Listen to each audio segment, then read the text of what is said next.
सट्टा पर प्रहार, सियासी हाहाकार। जी हां, नमस्कार, मैं हूं कपिल मिश्रा और आप देख रहे हैं हमारा विशेष कार्यक्रम छत्तीसगढ़ के बात हमारे साथ। आज बात ऑनलाइन गेमिंग और वेटिंग ऐप पर रोक को लेकर हो रही सियासत की। देश में ऑनलाइन गेमिंग और वेटिंग ऐप पर रोक लगाने की केंद्र सरकार की पहल के बाद छत्तीसगढ़ की सियासत गर्मा गई है। पूर्व मुख्यमंत्री भूपेश बघेल ने सोशल मीडिया में पोस्ट कर केंद्र सरकार पर तंज कसते हुए कहा है कि भाजपा को जवाब देना चाहिए कि क्या अब तक ऑनलाइन वेटिंग केंद्र की मर्जी से ही चल रही थी। क्या इसका मतलब यह नहीं है कि युवाओं को सट्टेबाजी में धकेला जा रहा था। बघेल ने सवाल उठाया है कि क्या गेमिंग कंपनियों ने भाजपा ने इलेक्टोरल बॉन्ड के जरिए चंदा लिया है और उन्हें बढ़ावा दिया है। साथ ही उन्होंने आरोप लगाया है कि यही कंपनियां भारतीय क्रिकेट टीम की प्रायोजक भी रही हैं और उस पर जिम्मेदार पद गृह मंत्री अमित शाह के सुपुत्र संभाल रहे हैं।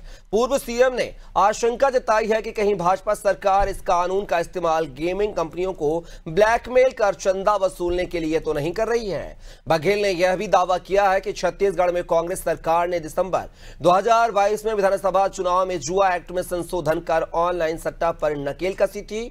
इसके बाद 1 दिसंबर 2023 को प्रधानमंत्री नरेंद्र मोदी को पत्र लिखकर ऑनलाइन वेटिंग और अवैध सट्टा पर रोक लगाने की मांग भी की थी। बघेल के आरोपों पर पलटवार करते हुए डिप्टी सीएम अरुण साव और भाजपा नेता केदार गुप्ता ने कहा है कि बघेल सरकार के अधिकारी, कर्मचारी और कई बड़े राजनेता महादेव सट्टा के अवैध कारोबार को फलने फूलने में मदद कर रहे थे। महादेव सट्टा ऐप के संचालकों ने भी बयान में कांग्रेस सरकार से संबंध की बात कही थी। भाजपा ने भूपेश बघेल पर आरोप लगाया है कि जब ईडी सीबीआई की जांच शुरू हुई और पुलिस ने आरोपियों को गिरफ्तार कर जेल भेजा, तब कांग्रेस इसे राजनीतिक रंग देने लगी। भाजपा का दावा है कि महादेव सट्टा प्रकरण कांग्रेस शासनकाल की देन है और विष्णुदेव साय की सरकार इसे पूरी तरह खत्म करके रहेगी। वहीं डिप्टी सीएम अरुण साव ने कहा है कि महादेव सट्टा ऐप को जिन्होंने संरक्षण दिया है, पाला पोसा है, उनको ईडी छोड़ने वाली नहीं है। क्या ईडी सट्टेबाजी की तह तक पहुंचेगी या यह केवल सियासी खेल है और बघेल के आरोपों का आधार क्या है? आज की चर्चा इन्हीं सवालों के इर्द गिर्द है, लेकिन सबसे पहले कुछ आपको बयान सुनवाते हैं। महादेव सट्टा ऐप को बंद करने के लिए कांग्रेस की सरकार ने छत्तीसगढ़ में उस पर कड़ी कार्रवाई किया था। यहाँ के जुआ एक्ट में बदलाव किया था और केंद्र सरकार को पत्र लिखकर इस सट्टा बैटिंग ऐप को बंद करने की मांग किया था।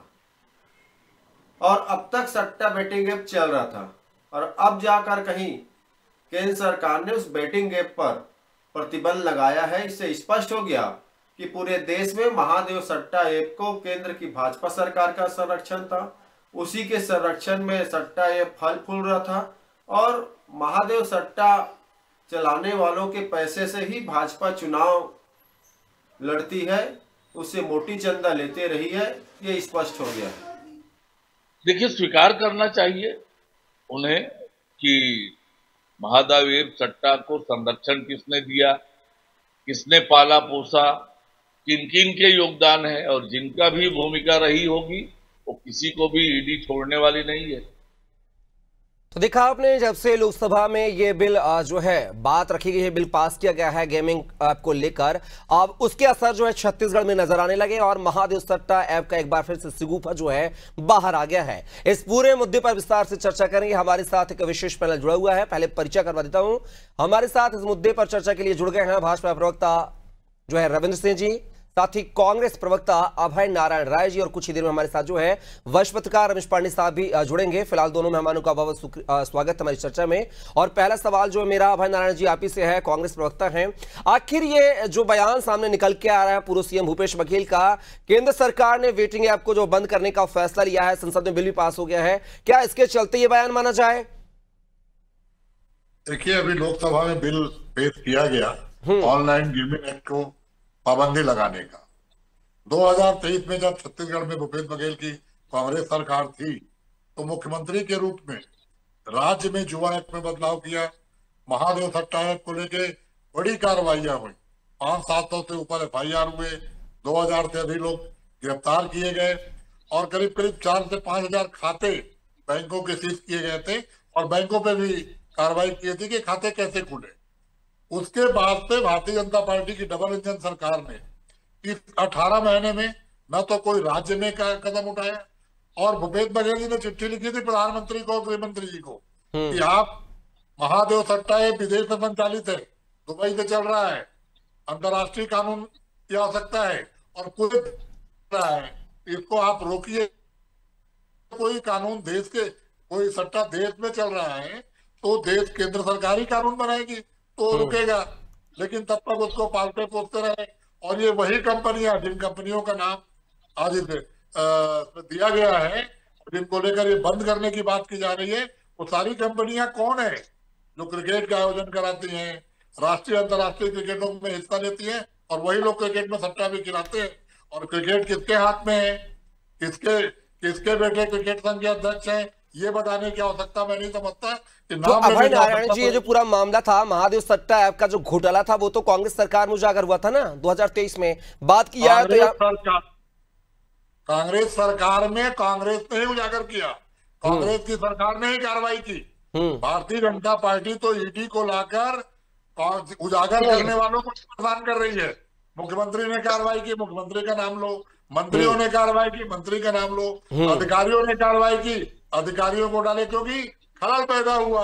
पूरे देश में वो संरक्षण दे रहे थे, पूरे देश में केंद्र सरकार का संरक्षण था, और छत्तीसगढ़ लेकिन में अभय नारायण जी विधानसभा चुनाव, अभय नारायण जी लेकिन बताया गया। जी नहीं, मेरी बात सुनिए, विधानसभा चुनाव के चलते जब आचार संहिता लगी थी, तब एक निजी होटल से जो है असीम जो है उनको गिरफ्तार किया गया था, असीम को गिरफ्तार किया गया था, जिनसे 3.25 करोड़ रुपए बरामद हुए थे। और जब पूछताछ हुई थी तो उन्होंने कहा था कि 508 करोड़ जो है भूपेश बघेल के पहुंचाने का दावा भी किया था उन्होंने, कि ये जो रकम है ये संरक्षण मनी के तौर पर, प्रोटेक्शन मनी के तौर पर जो है भूपेश बघेल को जाती थी। ये खुलासे असीम ने किए थे, तो वो क्या थे? कपिल जी, ईडी का जितना बयान आता है ईडी के अधिकारियों का, वो भाजपा की स्क्रिप्ट होती है और वही बयान दिलवाते हैं ईडी। आज भी ईडी उसी काम में लगी है। मैं पूछना चाहता हूं भाजपा से, केंद्रीय गृह मंत्री जी जिसने बहुत बड़ी बातें की ऑनलाइन गेमिंग पे, आज आप बंद कर रहे हैं ना, इसको आपने उस समय बंद क्यों नहीं किया? चलिए जवाब लेते हैं मुख्यमंत्री के रूप में। चलिए आपके सवालों का जवाब लेता हूं। रविंद्र सिंह जी, कार्रवाइयां हो रही थी तब आपने बंद क्यों नहीं किया? क्योंकि आपको आरोप लगाना था। चलिए मैं जवाब लेता हूं। रविंद्र सिंह जी, अरे सबने देखा है कि महादेव सट्टा ऐप को संरक्षण देने का काम केंद्र की सरकार कर रही थी, और दुबई में बैठा आज भी महादेव सट्टा ऐप का किंग आराम से बैठा हुआ है। चलिए महापुराण सुन रहा है। अभय नारायण जी, मैं आपके सवालों का जवाब दे दूं। सारे बहुत सारे बिल्कुल मैं आपके सवालों का ही जवाब ले रहा हूं। रविंद्र सिंह जी बड़े सरकार संरक्षण देके आज भी अभय नारायण जी मुझे मौका देंगे थोड़ा सा, दूसरे पैनलिस्ट भी उनको भी सुन लीजिए थोड़ा सा। और रविंद्र जी यहाँ पर अभय नारायण जी बड़े आक्रामक शैली में नजर आ रहे हैं, पूरा जो ठीकरा है महादेव सट्टा ऐप का वो आपके कंधों पर फोड़ रहे हैं। वो कह रहे हैं हमारी सरकार ने इस पर एफआईआर दर्ज और पकड़ने की पूरी बात कही है, बीजेपी ने सिर्फ ईडी की एंट्री करा दी उसमें। साथ ही वो कह रहे हैं कि ईडी के अधिकारी जो बयान देते हैं वो बीजेपी के स्क्रिप्टेड बयान होते हैं, इसलिए करते हैं। लेकिन बड़ा सवाल रविंद्र जी ये भी है कि 2023 में महादेव सट्टा ऐप उजागर हुआ था, आज 2025 चल रहा है, 2 साल का पूरा कार्यकाल हो गया, केंद्र में आपकी सरकार, राज्य में आपकी सरकार। आज जो कानून आप लेकर आए हैं, संसद में जो पेश किया आपने, लोकसभा में पेश किया है वेटिंग ऐप को लेकर जो है, ये आप 2 साल पहले भी ला सकते थे। इन 2 सालों में आपने क्यों नहीं ऐप को बंद किया? दूसरा सवाल मेरा आपसे ये भी है कि भारत सरकार, खासकर इलेक्ट्रॉनिक और सूचना प्रौद्योगिकी मंत्रालय, जो कि भारतीय आईटी अधिनियम की धारा 69A के तहत राष्ट्रीय सुरक्षा और समृद्धता को खतरा पैदा करने वाले ऐप पर प्रतिबंध लगा सकती है। ये आपकी सरकार के द्वारा पहले क्यों नहीं की? महादेव सट्टा ऐप पे ये सिंडिकेट देश से लेकर विदेशों तक सिर्फ चलता रहा। रविंद्र जी, सबसे बड़ी बात तो है, पहले तो कांग्रेस प्रवक्ता का जो बयान है, खिसियानी बिल्ली कम बनोचे, और जिसका छलनी होना, जो छेद से भरा हो, उससे हम सुनना नहीं चाहते। महादेव बिल्ली आप थे। अब नहीं ऐसा डिबेट नहीं करूंगा। आप बोलते रहे, प्रवचन देते रहे, मैं सुनता रहा, मैं बोल रहा हूँ तो इंटरप्ट करने आ गया। झूठ बोलने के लिए आप डिबेट के लिए प्लीज रोकिए। आप जवाब दीजिए कि 2 साल बंद क्यों नहीं? दे तो रहा हूँ ना। आपसे सीधा सवाल किया गया, मेरा भी सवाल है भैया, ऐसा डिबेट 2 साल बंद क्यों नहीं हुआ? तो ये अपना प्रवचन देंगे और दूसरे को सुनने नहीं देंगे ना, तो समझ में आता है कितना खिसियार है और कितना इनके मन में फ्रस्ट्रेशन है। वो दिख गया। अभी मैं शुरुआत नहीं किया हूँ, आप आइए तो रास्ते पे। दूसरी बड़ी बात, चलिए अभय नारायण जी सुन लीजिए, उनको सुन लीजिए। जी रविंद्र जी, दूसरी बात, और जिसके छलनी इतने छेद भरे हो ना, उनसे हमको कोई वो लेने की जरूरत नहीं, सुझाव लेने का कि 2 साल पहले बंद क्यों नहीं किया, 3 साल पहले बंद नहीं किया। हम 2 साल बाद भी करते थे, बोलते 2 साल पहले क्यों नहीं किया। प्रक्रिया होती है, अनेक राज्यों से जब शिकायतें आई तब किया। और भूपेश बघेल चिट्ठी चिट्ठी की बात करते, इनको पता था ना केंद्र सरकार ही कर सकती है, ये तो बंद कर नहीं सकते, तो नाटक क्यों कर रहे थे चिट्ठी का। मैं बताता हूँ चिट्ठी का नाटक कैसे करते हैं। जब PMAY के लिए 3 बार लेटर आया, भैया मकान बना लो 16 लाख, तब तो इन्होंने जवाब नहीं दिया। और जिससे बात करिए नहीं दूंगा मैं ऐसा जवाब। अब लड़ने बैठते हैं, जवाब लेने बैठते हैं। सट्टा पर बात कीजिए, सबसे बड़ी बात है। और कांग्रेस बघेल की सरकार, उसी पे बात कर रहा हूँ। और आ भी रहा हूँ आपके चिट्ठी पे, जो चिट्ठी खेलते हैं ना उस पे। और रही बात, जब आपने सत्ता पे कार्रवाई कब की मालूम, जब पूरा छत्तीसगढ़ जान गया भूपेश बघेल और उसकी सरकार पैसे ले रहा है, जगह जगह SP कितना ले रहा है, इसका थानेदार कितना ले रहा है, तब आप कार्रवाई का बहाना बनाए। जब करोड़ों अरबों अंदर हो गया ना, तब सत्ता पे प्रतिबंध लगाने की मांग करने लगे भूपेश बघेल। जब पेट भर गया तब, जब बदनामी का डर आ गया तब, जब 508 करोड़ का मामला बाहर निकला। और बहुत बेटा बेटा बोल रहे थे क्रिकेट संघ के बेटे की बात। अरे बेटा देखना हो तो भूपेश बघेल के बेटे को देख लो, जेल में दिखेगा। और क्यों बैठे है ना, हाँ बिल्कुल, आप लोग चोरी किया हो तो चोर पकड़े जाएंगे। क्यों बिलबिला रहे हो, केंद्रीय मंत्री का बेटा नहीं बचेगा, किसी को हम दिलेरी से बोल रहे हैं, आदमी नहीं छूटेगा, किसी का बेटा नहीं बचने वाला। आप घर में घुस रहे हैं ना, आप तैयार रहिए। अभी अपने बेटे को संभालो, सट्टा की बात करिए, सट्टे की बात करिए, वही बात बोल रहा हूँ। कौन कौन कांग्रेस का परिवार सब सत्ते में 2 साल तक कितना पैसा लिया गया, इसलिए 2 साल बाद क्यों कमाया। आप तो हम पे आरोप भी नहीं लगा सकते, कमाए तो आप हो, पेट भरा था।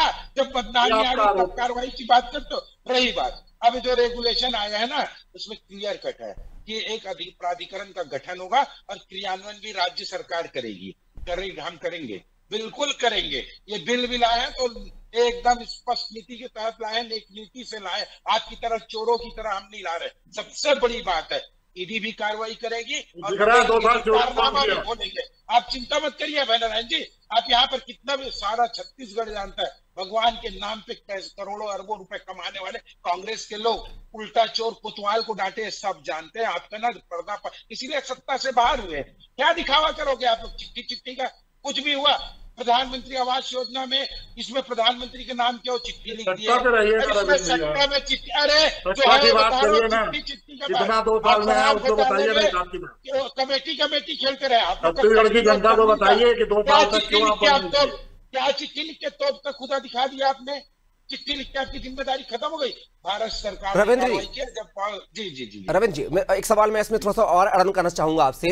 जैसा कि ये जो आप बिल लेकर आए हैं, आपने पेश भी कर दिया है, सवाल उठेंगे लाजमी। आपने कहा एक प्रक्रिया का हिस्सा थे, 2 साल तक ये प्रक्रिया चलती रही, एकदम से कोई भी फैसला नहीं लिया जा सकता। लेकिन जब चाइना से संबंध बिगड़ते हैं तो चाइनीज ऐप को बंद कर दिया जाता है, वो 24 घंटे में बंद हो जाते हैं, टिकटॉक वगैरह बंद हो जाते हैं। फिर ये महादेव ऐप को 24 घंटे में या चलिए 3 महीने में या 6 महीने में क्यों बंद करने की कार्रवाई नहीं की गई? सरकार केंद्र में, आपकी सूचना प्रसारण मंत्रालय आपका था। मैंने तो कहा ना आपको, हम कल बंद कर देंगे तो प्रश्न उठेगा, 2 साल बाद करेंगे तो प्रश्न उठाएगा। जब क्या कहते हैं बहुत शिकायतें आई तो निश्चित रूप से कि हमने कदम तो उठाया। हमको क्या पैसा मिलता है इससे, बताइए आप। केंद्र सरकार को कोई पैसा मिलता है? तो भूपेश बघेल तो कह रहे हैं ना कि हमने इलेक्टोरल बॉन्ड लिया है, चंदा लिया है। अरे उनका कहना क्या है, तो मैं कह रहा हूँ उनकी बात रविंद्र जी को केंद्रीय वाला हिसाब नहीं मालूम है। सब मेरे को पता है, बताने की जरूरत नहीं है बैनरलाल जी। आपके तो कच्चे चिट्ठे खुले, आप में दम है तो आरोप लगा देता हूँ कि किन से मंत्री को आपने पैसा दिया, और आपके तो कच्चे चिट्ठे हैं। चलिए बताइए कौन सा मंत्री लिया? अश्विनी वैष्णव जी ने लिए क्या? आप में दम है तो आरोप लगाइए कि नाम आप बताते जाइए ना। 508 करोड़ रुपए आपके मुख्यमंत्री पे, पूर्व मुख्यमंत्री आप बताते जाइए, मैं आप बताइए ना।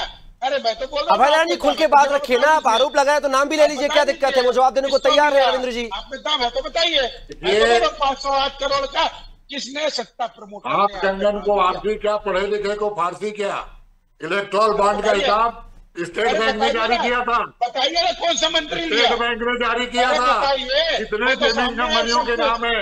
वो तो हो गया ना, कंपनियों का, जो कंपनियां क्रिकेट का आयोजन करती है उन्हीं कंपनियों के नाम से, जिसने भाजपा को चंदा दिया, इलेक्ट्रॉल बॉन्ड में आपको चंदा दिया, वही गेमिंग कंपनियां लगा दो। कौन है? पेट्रोल बॉन्ड जो था वो पारदर्शी था, कौन कितना दे रहा सबको पारदर्शी था। आप तो खुलेआम ले रहे हैं। बिल्कुल। चलिए रविंद्र जी और अभय नारायण जी दोनों को रुकना चाहूंगा, सीधा रुख करूंगा रमेश पांडे साहब का। अभय नारायण जी, रविंद्र जी दोनों को रुकना चाहूंगा। रमेश पांडे साहब हमारे साथ जुड़ गए, स्वागत है रविंद्र जी और रमेश पांडे जी आपका इस चर्चा में। और रमेश पांडे जी, जिस तरीके से केंद्र में जो है लोकसभा में बिल पेश किया गया है गेमिंग ऐप को लेकर, वेटिंग ऐप को लेकर, प्रतिबंध लगाने को लेकर, लेकिन अब वो सिगुफा जो है छत्तीसगढ़ में फिर से महादेव सट्टा ऐप का जाग गया है। पूर्व सीएम भूपेश बघेल ने जो है इतने साल वैन न लगाने को लेकर जो 2 साल बाद जागे हैं, उनने कई सवाल खड़े किए हैं। इलेक्टोरल बॉन्ड का हवाला दिया है कि सरकार को पैसा मिलता रहा है, तब तक बिल्कुल कुछ नहीं किया है। लेकिन एक तरफ भूपेश बघेल पर भी जो 504 करोड़ के जो है प्रोटेक्शन मनी के तौर पर आरोप लगाए थे असीम ने गिरफ्तारी के दौरान, तो क्या माना जाए आखिर किस सरकार की लापरवाही मानी जाए? क्या वास्तविकता में केंद्र सरकार की लापरवाही से 2 साल तक ये सट्टा फलता फूलता रहा? क्योंकि इलेक्ट्रॉनिक सूचना प्रौद्योगिकी मंत्रालय जो है भारतीय अधिनियम IT की धारा के तहत 69 के तहत यह प्रावधान है कि केंद्र सरकार जो है सूचना प्रसारण मंत्रालय किसी भी ऐप को बंद कर सकता है। इसकी एक प्लेटफॉर्म शुल्क भी होती है प्ले स्टोर पर। अगर वो शुल्क संबंधित ऐप का जो मालिक ऑनर है वो नहीं देता है तो भी ऐप बंद हो जाता है। तो क्या माना जाए कि केंद्र सरकार को मर्जी से ये 2 साल तक ऐप चलता रहा उजागर होने के बाद? क्या प्ले स्टोर पर जो प्लेटफॉर्म फीस होती है, क्या वो उसके जो ऑनर है, उसके जो निर्माता है, जो कंपनी के सौरभ चंद्राकर, रवि उपल, क्या वो देते रहे? इसलिए महादेव सट्टा ऐप फलता फूलता रहा 2 सालों बाद भी। देखिए रवि जी, पहले तो मैं अपने दोनों साथियों को नमस्कार करूंगा। और दोनों साथी हमारे बहुत ही वरिष्ठ हैं और बहुत ही गंभीर व्यक्तित्व है। तो मैं दोनों साथियों से कहूंगा, इसमें पार्टी बनने की कोई जरूरत नहीं है, इस पे एक सार्थक बहस होनी चाहिए। सबसे पहले मैं केंद्र सरकार और प्रधानमंत्री नरेंद्र मोदी को बहुत बहुत बहुत बधाई दूंगा कि उन्होंने एक ऐसे गेमिंग ऐप पर कानून लाने का काम किया जो देश भर के नौजवानों को बर्बाद की ओर ले जा रहा था। तो ये इसके लिए भारतीय जनता पार्टी के लोगों को भी, कांग्रेस के लोगों को भी और जन सामान्य नागरिक को भी खुश होना चाहिए और केंद्र सरकार को बधाई देना चाहिए। अब आप पूरे प्रकरण को समझिए। ये जो गेमिंग एक्ट पे केवल विधेयक नहीं आया बल्कि लोकसभा में भी पास हुआ, राज्यसभा में भी पास हुआ, राष्ट्रपति ने दस्तखत कर दिया, अब वो कानून बन चुका है। अब आप देखिए छत्तीसगढ़ में जिस बात को लेकर के चर्चा हो रही है महादेव सट्टा ऐप को लेकर के, तो महादेव सट्टा ऐप भी एक गेमिंग के मामला है। जो केंद्र में अभी कानून आया है वो बहुत समझ बूझ करके, बहुत पढ़ लिख करके और सभी संभावनाओं को देखते हुए कानूनी ऐप कानून बना है। उसमें आप देखेंगे कि गेमिंग ऐप पे कोई रोक नहीं लगी है। रोक उस पे लगी है जो गेमिंग ऐप में खेल करते हैं, जो उसमें सट्टेबाजी का खेल करते हैं, उस पर रोक लगी है। गेमिंग ऐप पर कोई कानून नहीं बना है, रोक नहीं लगाई गई है। अब आप देखिए जो छत्तीसगढ़ में महादेव सट्टा ऐप की बात आती है तो दोनों तरफ से गलत बयानबाजी हो रही है। मैंने देखा कि कांग्रेस के प्रवक्ता साथी ने कहा कि कांग्रेस पार्टी ने यहाँ FIR दर्ज कराई और भारतीय जनता पार्टी वाले अपना कर रहे हैं। लेकिन मैं तो ये कहूंगा कि न तो कांग्रेस पार्टी ने इसका कोई खुलासा किया, न भारतीय जनता पार्टी ने इस पे कोई आरोप प्रत्यारोप लगाया। उस समय दोनों पार्टियां खामोश थी। ये पूरा का पूरा मामला उड़ीसा से खुला। उड़ीसा में एक FIR हुई। उस FIR के आधार पर ईडी ने जब जांच करनी शुरू की तो उसके लिंक छत्तीसगढ़ से पाए गए। तब ईडी ने उस पर सक्रियता शुरू की। जब ईडी सक्रिय हुई तब कांग्रेस पार्टी ने जाकर के यहाँ पे FIR कांग्रेस की सरकार में हुई, और वो चाहे दिखावे के लिए हुई हो चाहे जिस मंशा से हुई हो, तब जाकर के ये प्रकरण सामने आया। तो मैं तो ये कहूंगा कि कांग्रेस ने भी इसको फलने फूलने का पूरा मौका दिया और भारतीय जनता पार्टी ने भी पूरा फलने फूलने का मौका दिया।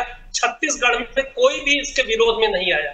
मैं फिर एक बार बधाई दूंगा केंद्र सरकार को, केंद्र के सरकार के प्रधानमंत्री नरेंद्र मोदी जी को। उन्होंने बहुत संजीदगी से इस पूरे मामले को लिया और आज उसका परिणाम ये हुआ कि वो कानून बन करके देश में एक सामने आ गया है कि अब इस तरह की गलत गतिविधियों में कोई गेमिंग ऐप नहीं चलाया जा सकेगा। पांडे साहब, लेकिन आपको लगता नहीं कि थोड़ा सा देर आया है लेकिन दुरुस्त आए हैं? क्योंकि 2 साल जैसे जिस तरीके से चाइनीज ऐप जो थे हमारे इंडिया में, चाइनीज से संबंध खराब होने के बाद उनको 24 घंटे में बैन कर दिया गया था। उनका इंडिया में डाउनलोडिंग वगैरह पे वो शो नहीं कर रहे थे। तो क्या इस तरीके का प्रतिबंध क्या इस महादेव सट्टा ऐप पर नहीं लगाया जा सकता था क्या?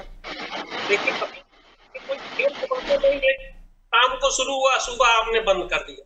इसके लिए बड़ा अध्ययन किया जाता है, बहुत संभावनाओं को तलाशा जाता है, बहुत सारी परिस्थितियां आती है, उसके बाद ये संसद में आया। संसद में तो बहस करने के लिए पूरा मौका था। कांग्रेस के लोग संसद छोड़ करके भाग रहे हैं, वो संसद में बैठ ही नहीं रहे। कांग्रेस के लोगों को वहां बहस करनी चाहिए थी, इस पे अपने पक्ष रखने चाहिए थे, लेकिन दुर्भाग्य है कि कांग्रेस के लोगों ने इस पे कोई डिबेट ही नहीं किया।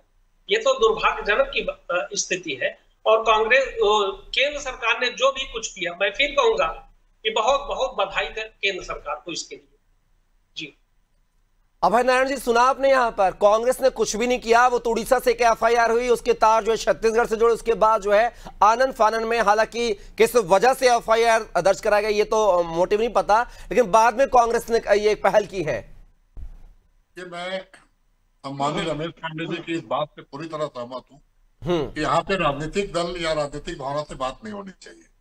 अगर गेमिंग सट्टा ऐप है तो आज की पीढ़ी को बर्बाद कर रहा है, उस पीढ़ी को जो भारत का भविष्य है, राज्य का भविष्य है, तो हम लेकिन असीम जी, आपने कहा गेमिंग ऐप है तो बर्बादी के रास्ते भी हैं, तो भूपेश बघेल साहब को जो 504 करोड़ का जो 508 करोड़ का जो है प्रोटेक्शन मनी का जो आरोप लगा था, क्या वो भी सही है? कपिल जी, भारतीय जनता पार्टी की ईडी की स्क्रिप्ट है जो भारतीय जनता पार्टी ने चुनाव के साहब स्क्रिप्ट तो ईडी तो पहली एंट्री कर चुकी थी। रमेश पांडे साहब कह रहे हैं उड़ीसा से 5 साल की सरकार के खिलाफ बोलने पे एक शब्द नहीं कान पे हमारे। चलिए 30 सेकंड में रविंद्र जी, बार बार वही सवाल आ रहा है, बीजेपी के स्क्रिप्टेड है ईडी। 30 सेकंड में जवाब। अरे भाई खान बात पर काम हो रहा है, हमारे 5 साल की सरकार में एक बात नहीं बोल सकते, आरोप लेके जाए तो उसको सत्ता चली जाएगी। हम ऐसा मतलब भ्रष्टाचार को मुक्त करने के लिए कानून लाते हैं, वो समर्थन करेंगे। बताइए, एक जवाब में और। चलिए अभय नारायण जी और रविंद्र जी, समय का अभाव है, समय हमें इजाजत मतलब चाह रहा हमसे, और फिलहाल के आप तीनों में हमारी चर्चा के समय अभय नारायण जी, शायद समय जो है समय का अभाव है, पूरी जो है मुझे लगता है विस्तार से चर्चा हो चुकी है। हालांकि चर्चा अगर कही जाए तो 2 घंटे भी कम पड़ेंगे।